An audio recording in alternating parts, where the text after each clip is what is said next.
When we took on the Eltham Hotel, it was a wild, romantic leap. A beautiful old building with stories in her walls. I'd always dreamt of designing rooms that felt like stepping into a novel, with a side of Wes Anderson. Now it's time to meet the real ladies of the Eltham Hotel. All 5. I'm Julia Ashwood, and this is the Eltham Hotel. Room 1 is the Margaret. Now this pub is 123 years old. There used to be a train that ran through here right up to Lismore, and the driver of that train, her name was Margaret. So she needed a room here. As soon as I walked in here, I was like, okay, I can see her little house, which still stands across the road. The walls, they had to be ochre to symbolize like the color of the fertile soil in Bundjalung Nation. There was beautiful steel moments. These were from an old piggery, actually. I found this calico bedspread and I was like, that is definitely Margaret. Leather, steel, timber, beautiful wildflowers that she collected. But her story, I felt a real sentiment to it because she was constantly on this, going up and down the tracks and never really got to have those sort of dream adventures of her own.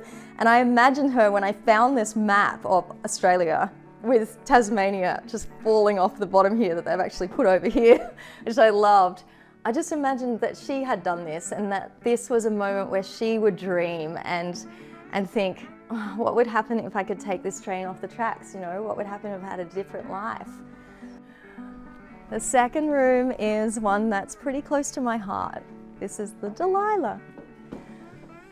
Powder blue, like my daughter's eyes. This was a room I kind of dedicated to Dee Dee. Obviously, a little less truth in this one, a bit of fiction. The velvet, the Hollywood-style lamps, the chandeliers.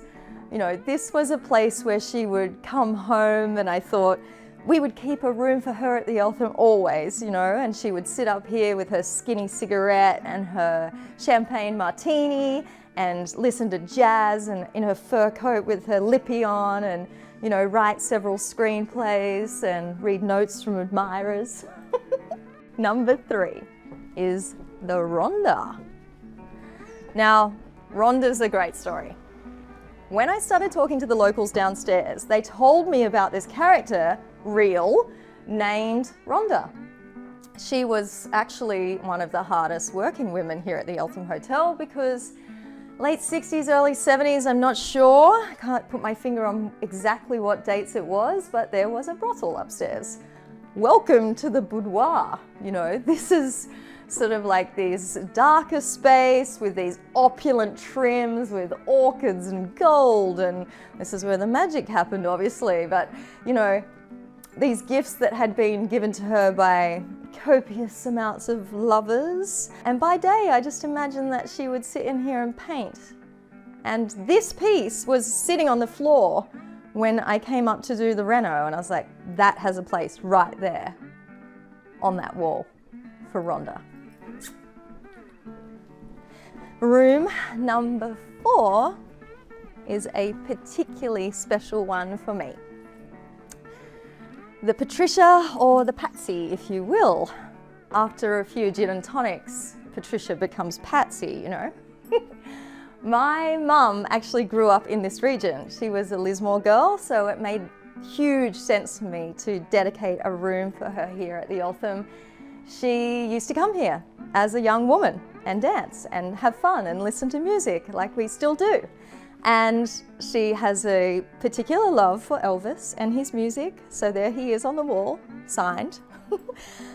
Velvet, the tassel-y chairs, fresh blooms. And this mural I had painted because my dad actually planted her a rose garden and she loves to feed the birds. So this is like the native birds of the region. And yeah, I love that piece. And this whole upstairs area was done with Facebook Marketplace. I had a budget which was about this big and a timeline that was probably even smaller to turn around these rooms when we first took over. And yeah, everything you see in this room has a story because it's belonged to someone through Marketplace, Gumtree, Craigslist, whatever, you know, secondhand sites I could get it from.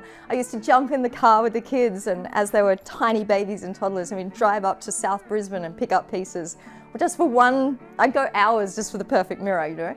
These particular chandeliers I bought from a woman south of Gold Coast, and they had a beautiful story behind them, and I just love that every piece had its own story before it came here, and then I'm sure it will have a story again, because if only these walls could talk. I've got one more room to show you, and that's the Estelle. Room number 5. Now everyone loves staying in this room. I think it's the, you know, the natural light and the greenery. Who doesn't like to be immersed in nature and all these little fun things?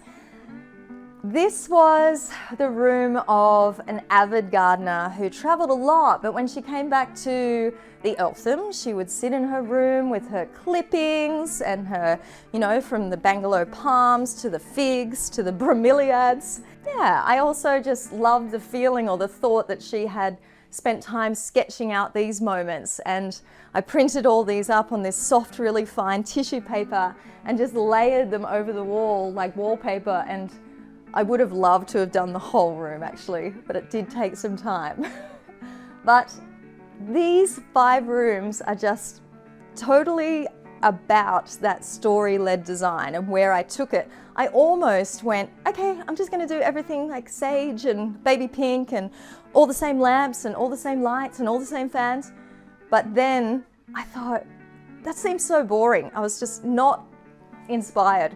And then when I started talking to the locals and talking to the community about these stories, that's when I hit the nail on the head. That's when I knew exactly who these 5 women were and what the rooms needed to represent and what I wanted to say.